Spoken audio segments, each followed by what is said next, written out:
शाळेत असताना चित्रकलेचा, शारीरिक शिक्षण, कला अशा विषयांना जास्त कोणी भावच नाही द्यायचं. तसंच घरातल्यांना पण तेच वाटायचं की ह्या क्षेत्रात काही नाहीच आहे, उगाच ते चित्र काढून खेळून उगीच वेळ का वाया घालवायचा. त्यापेक्षा अभ्यासाकडे लक्ष दिलं तर 4 मार्क जास्त तरी पडतील. चित्रकला. नमस्कार मित्रांनो, मी आहे हर्षदा.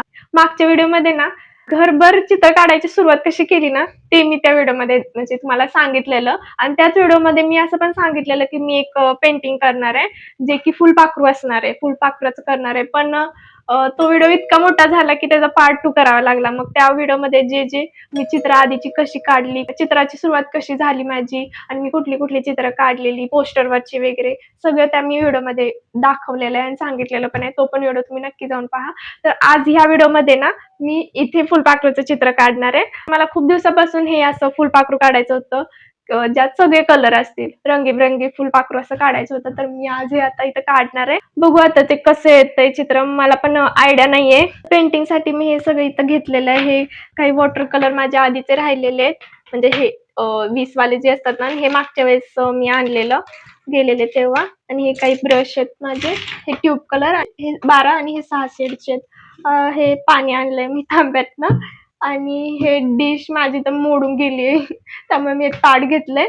आणि हे वाटते तुम्हाला कळेल नंतर मी का घेतली ते. तर चला आता आपण आधी पेंटिंग करूया. म्हणजे आधी जे स्ट्रक्चर आहे ना फुलपाखरूचं, तर ते ड्रॉ करून घेते, त्याच्यानंतर कलर भरते. तर बघू आता कसं होणार आहे फुलपाखरू. मला पण माहित नाही कसं दिसेल काय. तर बघू आता, पूर्ण चित्र झाल्याशिवाय तर कळणार नाहीये. त्यामुळं चला.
काल रात्री खूप पाऊस पडत होता, त्यामुळे रात्री अचानक लाईट गेली. त्यामुळे माझं फुलपाखरूचं चित्र पण अर्धवट राहिलं. मग काय, सकाळी उठून बघितलं तर वातावरण असलं भारी झालेलं. हवेत गारवा जाणवत होता. झाडांच्या पानांवरून पाणी टिपकत होतं. पक्ष्यांची किलबिलाट तरी रोजच चालू असते, पण पावसानंतरची पक्ष्यांची किलबिलाट काहीशी वेगळीच वाटत होती. अधूनमधून कोकिळेचा आवाज येत होता, चिमण्यांचा आवाज येत होता. त्यामुळे वातावरणात वेगळीच भर पडली होती. असं वाटत होतं की ती भिंत बाहेर आणावी आणि ह्या निसर्गरम्य वातावरणातच हे रंगीबेरंगी फुलपाखराचं चित्र पूर्ण करावं. पण ते तर शक्य नव्हतं. मग गप घरातली सगळी कामं उरकून फुलपाखराच्या मागे लागली. चित्र काढायचं म्हणलं की मी एका पायावर तयार असते. लहानपणी शाळेत असताना चित्रकलेचा, शारीरिक शिक्षण, कला अशा विषयांना जास्त कोणी भावच नाही द्यायचं. तसंच घरातल्यांना पण तेच वाटायचं की ह्या क्षेत्रात काही नाहीच आहे, उगाच ते चित्र काढून खेळून उगीच वेळ का वाया घालवायचा. त्यापेक्षा अभ्यासाकडे लक्ष दिलं तर 4 मार्क जास्त तरी पडतील. चित्रकला, शाशी अशा विषयात अ1 पडले काय आणि क1 पडले काय कोणाला काहीच नाही फरक पडायचा. कारण हे विषय सगळे टाइमपास, करमणूक म्हणूनच बघायचेत. पण मला जास्त श्रेणी तर ह्याच विषयात पडायची. कारण हे विषय माझ्या आवडीचे होते ना. आणि बाकीच्या विषयात ॲव्हरेज असायचे आणि कधी-कधी तर त्यापेक्षा पण कमी असायचे. त्यामुळे घरचे सगळे नाराज होऊन जायचे. त्यांना वाटायचं एवढं पोरीला चांगल्या शाळेत घातलंय, चांगले शिकवण्या लावल्यात, तरी पण पोरगीला चांगले मार्क नाहीत पडत. बाकीची पोरं तर चांगले मार्क पाडतात. मग हिला काय होतंय? खरं तर त्यांचं पण बरोबरच होतं. तेव्हाची परिस्थितीच तशी होती. खरं तर सगळ्याच आईवडिलांना असंच वाटतं की आपल्या पोरीने चांगला अभ्यास करावा, चांगले मार्क पाडावे, चांगल्या मार्कानं पास व्हावं. मला कळत होतं की आपले आईवडील इतके कष्ट करतात, ते पण आपल्यासाठी करतात, मग आपण पण काहीतरी केलं पाहिजे. मग तेव्हा मी ठरवलं, भोकमपट्टी करून का होईना पण चांगले मार्क पाडायचे, फक्त त्यांना खुश करण्यासाठी. आणि मी तसंच केलं. मग त्यांना वाटलं पोरगी हुशार झाली, अभ्यास करायला लागली, 10वीत मार्क पण चांगले पडलेत, मग काय घाला सायन्सला. सायन्स फील्डमध्ये चांगला स्कोप आहे. सायन्सला ॲडमिशन तर घेतलं. त्यात पण पुढं काय करायचं ठरत नव्हतं. मग दोन्ही ग्रुप ठेवले. मॅथ्स पण ठेवला आणि बायोलॉजी पण ठेवला. बायोलॉजीमध्ये डायग्रॅम असायच्या, त्या मला काढायला आवडायच्या, त्यामुळे त्यात जास्त मार्क पडायचे. त्यामुळे मला तो इंटरेस्टिंग विषय वाटू लागला. म्हणून असं नाही होत ना की मी त्याच फील्डमध्ये जावं. पण काय करणार, गेले मी तिकडंच. आता त्याच वाटेवर आहे. मी जेव्हा 8वीत होते तेव्हा कलरसाठी उगीच पैसे कशाला घालवा, आणि तसंही या विषयाला कोणी किंमत देत नाही. म्हणून मी जी काही चित्र होती ती पूर्ण करायची म्हणून केली होती, फक्त दाखवण्यासाठी की चित्रकलेची वही पूर्ण झाली. पण माझ्या मैत्रिणीची चित्र पण राहिलेली आणि तिचे काही स्वाध्याय कंप्लीट करायचे पण राहिलेले. मग ती म्हणाली, माझं एवढं चित्र पूर्ण करून आणशील का?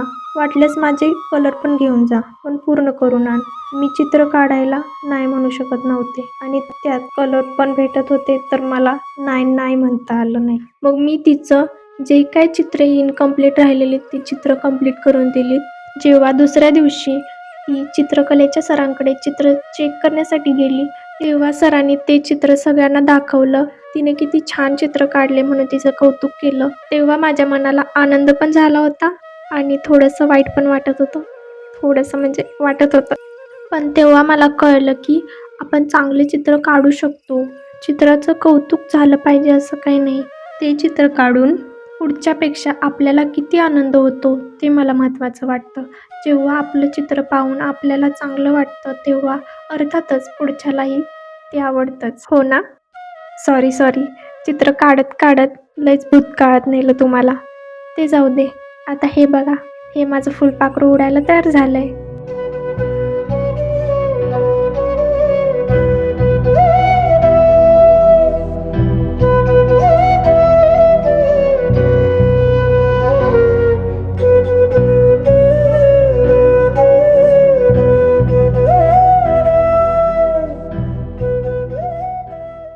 तुम्हाला हे फुलपाखरू कसं वाटलं हे नक्की कमेंट करून सांगा. आणि हेही कमेंट बॉक्समध्ये नक्की सांगा की नेक्स्ट चित्र मी कुठलं काढू. तोपर्यंत बाय बाय.